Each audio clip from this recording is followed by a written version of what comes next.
Sempat dikabarkan hilang, nelayan asal Saum Laki berhasil ditemukan selamat.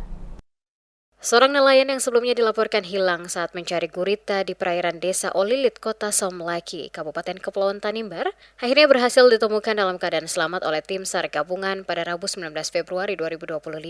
Korban diketahui bernama Franciscus Kuai, 48 tahun. Ia berangkat melaut pada Rabu pagi sekitar pukul 08.00 waktu Indonesia Timur, namun hingga malam hari tidak kunjung kembali. Pihak keluarga yang khawatir kemudian melaporkan kejadian tersebut ke Pos SAR Saum Laki pada pukul 17.40 waktu Indonesia Timur untuk meminta bantuan pencarian. Kepala Basarnas Ambon Muhammad Arafah menjelaskan bahwa tim SAR gabungan segera dikerahkan menggunakan Rigid Invisible Boat atau RIB sekitar pukul 18.00 waktu Indonesia Timur menuju lokasi pencarian yang berjarak sekitar 2,24 nautical mile arah barat laut dari Pos SAR Saum Laki.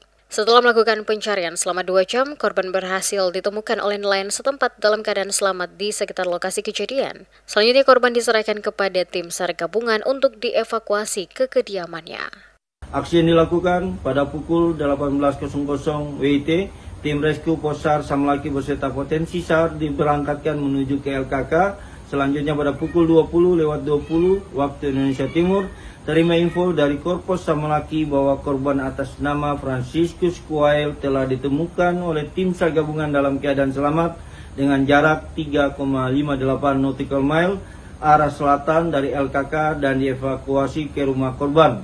Dengan telah ditemukan korban, maka operasi SAR diusulkan untuk ditutup. Franciscus Kuai telah diserahkan tim SAR gabungan kepada pihak keluarga dalam kondisi sehat.